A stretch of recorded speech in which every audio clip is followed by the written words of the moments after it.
Hello and good evening, everyone. Welcome to this public information session focused on the Pickering Nuclear Generating Station's operations and some of the large projects associated with the site. My name is Annalise Sainobane, and I'm the Senior Manager of Corporate Relations and Projects for the Pickering Nuclear Site, and I'll be moderating this information session tonight. Tonight, we have some of our senior leaders from Pickering Nuclear Operations, the Pickering Refurbishment, and Nuclear Decommissioning, who will walk you through a presentation for about 40 minutes. We have Ridwan Bakardian, Pickering Nuclear's Senior Vice President, Emily Tarl, Pickering Nuclear's Deputy Site Vice President, John Blazanin, Vice President of Pickering Refurbishment, and Teresa Decker, Vice President of Nuclear Decommissioning Strategies. We also have some colleagues who are subject matter experts joining the call and available to answer questions during the Q&A. At any time, you may enter a question into the Q&A chat box. A moderator will receive and post the questions to the public discussion board as they are addressed by our team. If multiple questions of the same or a similar nature are posted, we will select one or two to publish and respond to directly so as not to clutter the Q&A thread with repeat questions. After the presentation, I will begin asking the questions submitted through the chat, and the appropriate OPG subject matter expert will respond live. If the questions are simple to answer, a written response may be provided in the Q&A chat board. If we are unable to get to all the questions before the end of the session, we will track those that are outstanding and include them as well as a response in the Q&A document resulting from tonight's meeting. This evening's session is being recorded, and we will post both the recording and the Q&A document to OPG's website. As I mentioned earlier, tonight's session will include a general update on Pickering Nuclear, including information regarding Pickering Units 5 to 8 operations to 2026, the Pickering Refurbishment Units 5 to 8 project, and the next steps for Units 1 to 4, including safe storage and eventual decommissioning. Before we begin, I would like to acknowledge that OPG's facilities across Ontario are located on the treaty and traditional territories of Indigenous people. I'm currently sitting at our Pickering Nuclear Information Center, which is located in Pickering. We are in the shared traditional and treaty territory of the Chippewa and the Mississauga Anishinaabe. To acknowledge the traditional territories is to recognize their history, predating the establishment of the earliest European colonies. It is also to acknowledge the significance of the Indigenous people who lived and continue to live upon it, to acknowledge the people whose practices and spiritualities were tied to the land and water, and continue to develop in relation to the territory and its other inhabitants today. It's important that we take the time to acknowledge the treaties and the territories, as it is a reminder that the privileges and the benefits we enjoy as citizens of Ontario are rooted in the long-standing treaties and historical relationships between Indigenous and non-Indigenous people. As a company, along with specifically Pickering Nuclear and the projects associated with the site, we remain committed to fostering positive and mutually beneficial relationships with Indigenous people and communities across Ontario.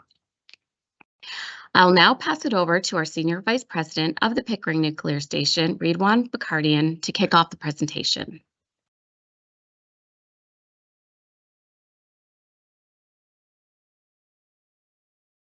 Good evening, all. My name is Ridwan Bakardian, the Site Vice President for Pickering Nuclear Generating Station. So tonight we're talking about Pickering, but before we get there, just some background on OPG, on Ontario Power Generation, which provides almost half of the power for Canada's largest province through one of the most diverse generating portfolios in North America. Not sure if you're aware of this, but OPG provides electricity across Ontario. We own 66 hydroelectric, 2 nuclear and 2 thermal generating stations, as well as 1 solar facility. OPG also operates 4 natural gas-fired generating stations, as well as a hydroelectric station in the US. Investing millions in local economies and employing thousands of people to maintain a modern, sophisticated energy fleet. So in that, partnering with local, environmental, and indigenous groups to improve the well-being of our site communities. Beyond the OPG fleet itself, OPG has, as mentioned, a US hydroelectric platform where OPG wholly or jointly owns and operates 86 hydroelectric generating stations and holds minority interest in 14 hydroelectric and 2 solar facilities in the US through its wholly owned US subsidiary Eagle Creek Renewable Energy. OPG also has a subsidiary, Atura Power, which is the operator of 4 combined cycle gas turbine generating stations located in Ontario. In addition, OPG is the owner of 2 other nuclear generating stations in Ontario. That's the Bruce, which is currently leased out to Bruce Power.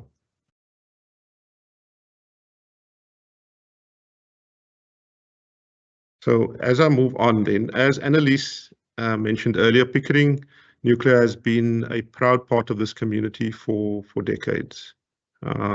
Safety is at the forefront of everything we do. The 4,500 staff that work at the station are committed to providing clean, reliable electricity 24 hours a day, 7 days a week, and base load electricity at that, so always on when required. Pickering Nuclear has 8 units, 6 of which are currently operating. Units 2 and 3 were shut down and safe stored in the early 2000s. Pickering units 1 and 4 are still operating and will be shut down by the end of this year. And we'll be talking about that later on in the discussion. After they're shut down, we'll begin the process of removing the fuel and the heavy water from the units and putting them into safe storage so that they can eventually be decommissioned, which Teresa will speak about later. Units 5 to 8 are also currently operating. Our nuclear license, our current license granted by the Canadian Nuclear Safety Commission, or CNSC, which is a federal regulator, allows us to operate those units until the end of 2024. However, as Ontario's other nuclear stations, Darlington and Bruce, continue their refurbishments, there is a need for additional electricity through to 26. So at the request of the province of Ontario, we've requested a license amendment to operate until the end of 2026. So we'll talk about this later in the presentation as well, what that entails. Pickering's operations has significant benefits to the Durham region and the province of Ontario, including the 4,500 highly skilled direct and indirect jobs created across the Durham region, as well as 7,500 jobs across the province. The 6 operating units provide 3,100 megawatts across, which is equivalent to about 14% of Ontario's electricity, which is enough to power around 1.5 million homes. Pickering also produces 20% of the world's supply of cobalt-60. This is a critical medical isotope used to sterilize medical equipment and food. In fact, Ontario's CANDU reactors supply more than 50% of the world's cobalt-60. So important in saving lives across the world. In addition, Pickering has received gold level certification from the Wildlife Habitat Council for our environmental programs and initiatives. Pickering nuclear operations will continue to contribute in a meaningful way by generating high quality jobs in the Durham region and building up the country's GDP and further solidifying the Durham region as a green energy hub and as part of the innovation that we bring. Just a little bit more about Pickering Nuclear and the Pickering Nuclear Generating Station. And where Pickering fits in is that within OPG, we take pride in generating clean, reliable, and low-cost power. Through ongoing investments and the dedication of our employees who live and work in the community, Pickering Nuclear is seeing its strongest performance ever, including achieving its highest production output and its best equipment reliability ratings in its history over the last few years. This has been through ongoing investments, innovations, and the efforts of our employees. And Pickering is currently exhibiting its strongest performance ever, including achieving its highest yearly production output and its best equipment reliability rating. So just some of the achievements on this front, and what we're seeing in terms of performance. Unit performance at Pickering has improved significantly in recent years due to that investments and the improvements made over our current licensing period. As a result, in 2023, the station recorded its second highest generation output, the highest being in 2019, and its second highest as a 6-unit station. So we are really proud of this because it talks to reliability. Last year, the plant produced around 21.5 terawatt hours of carbon-free and reliable energy. And because of the high production or generation in last year, that was enough to power more than 2 million homes in Ontario. In 2026, all 6 units, sorry, in 2022, I should say, all 6 units at Pickering had a really good run where we had 109 days of continuous operation of all 6 units. This was the longest such run in Pickering's history. It's really strong evidence of the work being done at the plant and shows that the plant is being run and operated and maintained in a really high quality manner. In addition, Pickering Unit 4 achieved a record 2-year run operating for 730 consecutive days before beginning its scheduled maintenance outage in 2021. But there are many other things that Pickering also pursues. And on March 17, 2022, for example, Pickering had a night shift with its first ever all-woman-led crew. This was really history-making in our industry and a proud moment for all of us, and reflects the strong progress that OPG has made to address some of the systemic barriers to becoming more equitable and inclusive, and the progress the company is making in building on its 10-year equity, diversity, and inclusion strategy.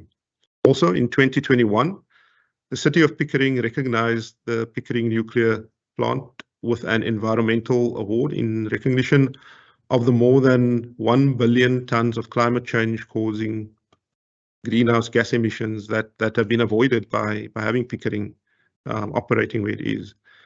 So Pickering Nuclear Generating Station staff continue to work closely with the City of Pickering and surrounding homes and businesses on community and environmental initiatives.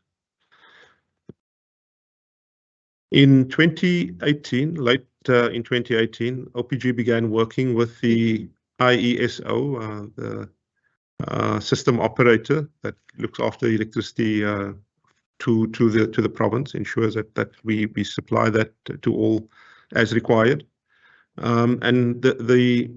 This work was to assess the potential system benefits of continued operation of Pickering. So, and as a result of this, the ISO and OPG and the work done, OPG is now proposing to operate Pickering Units 1 and 4 to September and December of this year, respectively, and to operate Units 5 to 8, all 4 units until the end of 2026. In 2024, Units 1 and 4 will be safe stored until decommissioning activities commences. In addition, the safe sequential shutdown of all units will then maximize the economic benefits of the generating station in the community. The primary objective following the end of commercial operations will be to remove fuel and water from those 2 units. Fuel will be stored on site in one of the 3 irradiated fuel bays until it is transferred to dry storage, and heavy water will be stored in tanks on site. So that's for Units 1 and 4, the 2 units that we are shutting down this year. Units 5, however, have a different journey ahead. We'll continue to operate those to 2026, pending regulatory approval, which we'll be talking about more, and what that entails. So on that note, I'll now pass over to Emily Tall to speak about Units 5 and 8 and the plans for operation to 2026. Over to you, Emily. Great. Thanks, Ridwan. And good evening, everyone. And thank you for joining us tonight at our information session. I'm Emily Tarl, the Deputy Site Vice President here at Pickering. I've been with OPG for over 23 years, and I've spent almost 20 of them here at the Pickering Station. As Ridwan spoke, we've submitted an application to the Canadian Nuclear Safety Commission to operate Pickering's Unit 5 to 8 to the end of 2026. Our current license, which was granted by the Canadian Nuclear Safety Commission, which is our federal regulator, allows us to operate those units until the end of 2024. And in the interim, we've completed a number of studies that show that we can continue to safely operate these units for this additional period of time to the end of 2026. So in terms of some of the reviews that we've done a periodic safety review, which is referred to as a PSR2. We had that from 2016 to 2018, and that was in support of our operations to 2024 license. At that time, in 2018, OPG was granted a 10-year power operating license for the period of August 31st, 2018, up until August 31st, 2028. In order to extend the commercial operation of units 5 through 8, to the end of 2026, we required an update to that periodic safety assessment, and that's called PSR2, and that was required. Our PSR2 is this reassessment looking at supporting our relicensing out to the period of 2026 that we're seeking for approval from our regulator. So the PSR2 Bravo, this is the evaluation that we've recently done, does confirm that we can safely operate our Pickering's Unit 5 through 8, that's 4 operating units, 5, 6, 7, 8, to the end of 2026 with margin. It's confirmed that the design and the operation of all structures, systems, and components that support that safe operation will be viable and able to be maintained to support the extension that we're asking for the license. We are committed to our continuous improvement in the safety, and we have comprehensive programs in place to ensure that we are in keeping with industry best practices. We've continued to do this throughout the 50+ years of operation at Pickering, and we will continue to do so up till the end of commercial operations at the site. In addition, we also did an environmental risk assessment to look at the current environmental conditions in and around the Pickering site to evaluate if there are any additional risks to human or ecological receptors. We do this every 5 years, and our assessment did conclude that there were no additional impacts expected as a result of either our safe storage activities or our life extension to the end of 2026. We also conducted a predictive effects assessment, another assessment which identified potential interactions of any Pickering future operations and safe storage activities on the environment. Again, this concluded that there were no potential adverse effects as a result of that extension. In addition to this, we know the backbone of Pickering is our people, and we've been carefully reviewing and adjusting our staffing plans to have competent and proficient operators, maintainers, engineers, and other supports staff to operate and maintain the plant, and also support our safe storage activities and refurbishment planning and execution. So as we move forward into the fall, it's a little bit of a bittersweet moment for us. We will be progressing with the safe storage and shutdown of Pickering's Unit 1 and 4. We are actively gearing up for this with the first Unit 1 scheduled to be shut down by our operations staff in September of this year. So following safe shutdown of those reactors, you heard Ridwan mention, we will be taking the fuel bundles out of the reactor as well as the heavy water. The fuel will be stored in our irradiated fuel bays on site. And as well as our heavy water in seismically qualified storage tanks also on site. We have other activities that we have to do, including safe stating some of the equipment that we no longer need to support those units 1 and 4, as well as reconfiguring some common equipment such that we can continue to maintain that station monitoring that we need. There are some systems that are on our 1-4 side common systems that will need to be reconfigured and such that we can continue our operations on the 5-8 side. And all our safe storage activities are expected to wrap up within the licensing period, which is up to 2028. I think I'm tossing it back to Ridwan now.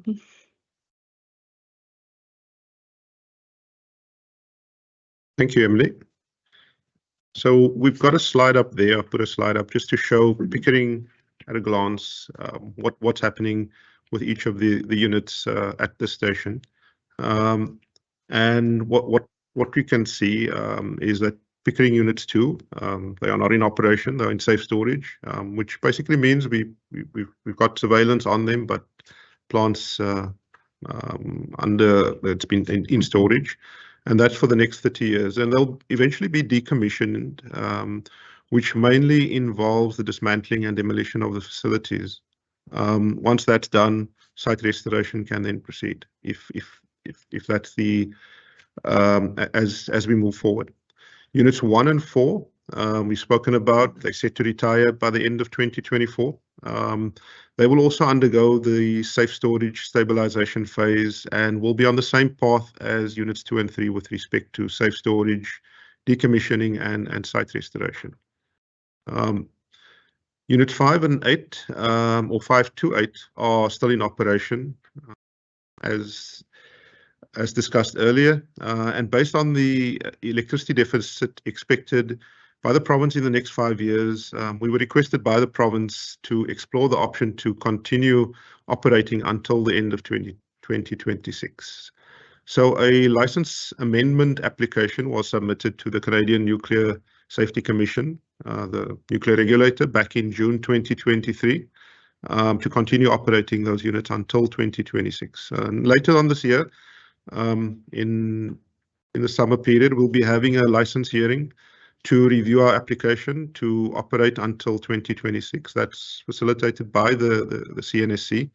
And once we have the approval of the CNSC and all of our life extension regulatory commitments are completed, we're confident to operate until the end of 2026.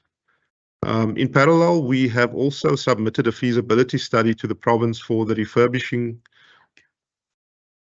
of Units 5 to 8. And with that, we'll be having John Blizanen talking to this a little bit more, and I'll now be handing over to John. Over to you, John. Okay, thank you, Ridwan. My name is John Blizanen. I'm the Vice President of Pickering Refurbishment Execution, and welcome to this evening's session. I'll give you a brief update on where we are with the Pickering refurbishment, some of the work that we've done so far, and what's ahead. So as many of you may know, back in September of 2022, the Ministry of Energy asked OPG to conduct a feasibility assessment to determine if we could safely refurbish Pickering Units 5 to 8 and see what the results would be. During that time, we formed a team, and through the 2023 period, we conducted a technical assessment, ran economic assessment, ran some risk modeling, etc., looked at the regulatory impacts of what it would mean to refurbish the units and for what duration we could refurbish those units. We concluded our recommendation in August of last year. We presented that to our board of directors, who endorsed our recommendation to move forward with refurbishment. And at that point, we provided the technical analysis and the economic analysis to the Ministry of Energy. They did their independent assessment as well. And they concluded with a positive announcement on January 31st of this year, announcing the endorsement and recommendation to move forward with refurbishment of Pickering Units 5 to 8. As a result of that announcement, we're now moving into the initiation phase, where we're doing a lot of work that I'll talk to in a few moments. So if we turn to the next slide, why are we doing this? So the Independent Electricity System Operator, along with the Ministry of Energy, looks outward to determine what the growth in the system and the system requirements are going to be over the next number of decades. And their latest predictions show that demand for electricity by the 2050 timeframe is going to increase on the order of about 300 terawatts. That's the demand curve to the left. And so why is it important to build Pickering? Because if you look to the right, to meet those increasing demands due to decarbonization and electricity growth in the economy, they're predicting that they're going to have to double the size of the capacity on the system potentially. For nuclear, they're predicting approximately 18,000 megawatts of new installed capacity. And to give you some perspective, Pickering would play a big role in meeting that 18,000 megawatts by producing about 2,100 megawatts in the 4 units on 5 to 8. But Pickering offers a new value proposition as well. It deploys a lot of high-skilled paying jobs directly at OPG within the vendor communities that support our operations through services that they provide and the equipment that they manufacture, and of course, through the jobs that are created within the community for the businesses that operate in the local communities and about. We've estimated initially over the life of the station that we could generate a gross domestic product of over $40 billion by operating Pickering. So those are some of the positive contributions that investing in Pickering provides. From an environmental perspective, back in 2006, we conducted an environmental assessment looking at potentially refurbishing Pickering at that time. The landscape in the market was different, of course, and that environmental assessment was approved by the Canadian Nuclear Safety Commission back in 2009. And going forward, as part of this assessment, we will be relicensing the plant for an additional post-refurbishment lifespan. And we would follow the same regulatory processes that we used through the Canadian Nuclear Safety Commission to conduct the environmental assessments needed to meet those license requirements and ensure that the plant operates safely from a nuclear safety perspective and a reliability perspective and meets the environmental standards going forward. So what's next for us at OPG? We've got a lot of work to do. It's a heavy lift over the next several years leading up to the plant shutdown to get these units ready for a major refurbishment. We will be finalizing all of the major scope that we're going to be undertaking as part of refurbishment. We're looking at our staff demands that are going to be required to meet the project demands, but also looking beyond to understand the resources that are going to be required to operate these facilities post-refurbishment. We're in the progress of running a lot of our engineering analysis, our studies, et cetera, to make sure that we understand exactly what we need to do. And we're progressing with long lead procurement that's going to be required. So we're establishing our plans, and we've got a good team that we're forming and building over the next number of months to be ready for a refurbishment that's going to start in just a few short years. So at this point, that's all I have on the Pickering refurbishment side. So I'll turn it to Teresa Decker. Thanks, John, and good evening, everyone, and thank you for joining us tonight. So again, my name is Teresa Decker. I'm the Vice President of Nuclear Decommissioning Strategies here at OPG, and thought to sort of provide some context on decommissioning planning. If we flip to the next slide, really OPG plans for decommissioning very early in the stage of a new nuclear project, even before construction starts. And our mission as a team is to develop decommissioning plans that are safe, that are scientifically sound, sustainable, and aligned with best practices, as well as informed by Indigenous nations and our host communities as well. So for each of the facilities that you see here on this slide, we do have preliminary decommissioning plans in place that are fully funded. And so as part of the Nuclear Sustainability Division, we really have been looking at safely and responsibly managing and minimizing our impacts to the environment for over 50 years. We prevent waste before it's created. We manage the waste in our care, and we also harness waste and byproducts to make isotopes that Rita Wan mentioned earlier. So really, when we talk about planning for decommissioning at Pickering on the units 1 to 4 side, it really fits within that context. So if we can flip to the next slide. You know, what is the work that we have happening this year and next year related to planning for decommissioning at Unit 1 to 4? You heard Rita Wan and Emily talk about the plans right now that we're you know, getting ready to embark on safe storage of the units, and really, you know, as part of that, we're looking at options for Pickering units 1 to 4. And when we think about decommissioning specifically, we need to evaluate a number of factors to inform our decommissioning strategy. So you see a number of them listed here on the slide: environmental impacts, socioeconomic, financial, cost, etc.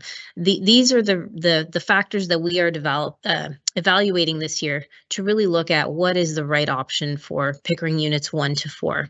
And so, similar to what John was talking about, we're conducting safety assessments. We're part of the environmental assessment that he he referred to, where we're looking at the historical site assessment to really make sure we fully understand the condition of the site.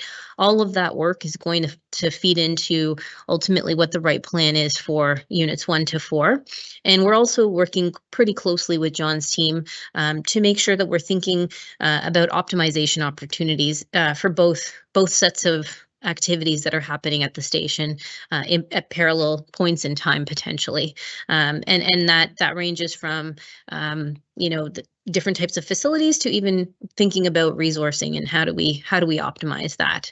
So that really is the work that's happening this year. And as we get towards the end of the year, we're going to hone in on that option, and that's going to feed into our detailed decommissioning plan, which is due to be submitted to our Canadian Nuclear Safety Commission, our regulator, in 2025. If we can flip to the last slide, we can't talk about decommissioning without talking about waste.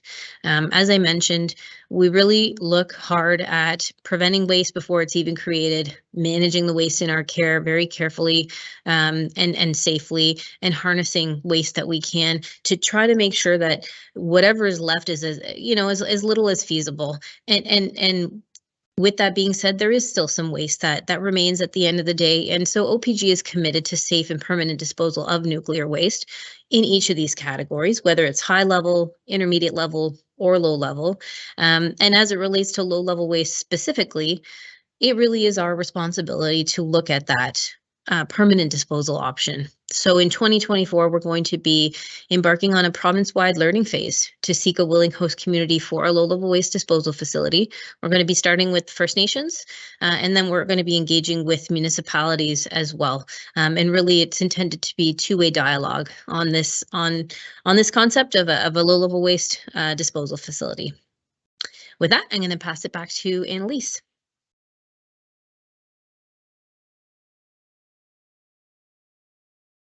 Thanks, Teresa. So I'm just going to wrap up the presentation tonight by talking a little bit about our commitment to community engagement. At OPG, we know our role in the community is much more than safely generating electricity. It's also about being a good neighbor, and we all feel as employees here that we don't just work here, but we live here and raise our families here, and being good community citizens and neighbors is really important to us. One of the ways that we do that is through our corporate citizenship program, where we aim to identify opportunities and initiatives that support and enrich our communities across Ontario and within the host communities of our generating stations. Our corporate citizenship program focuses on a few different areas that are important to us: youth STEM programs, environmental stewardship, and community building initiatives. We also support hundreds of organizations throughout the Durham region, and this has blossomed into a lot of educational partnerships where we, work together with community partners to deliver programs and programs for those within our communities. Some of those programs some of you might be familiar with, they include our March break programs, our summer Tuesdays on the Trail programs, and our Bring Back the Salmon initiative, where we aim to restore the Atlantic salmon population into Lake Ontario. As well as a lot of our programs, we host environmental initiatives such as tree planting, and within our host communities in the last number of years, we've worked together with local community organizations to plant more than 8 million trees and shrubs across Ontario. And as Ridwan mentioned earlier, because of our environmental efforts, our site has been given the gold level certification from the Wildlife Habitat Council for many years now. With that, I will wrap up the formal part of our presentation, and we will move into the Q&A portion of the evening.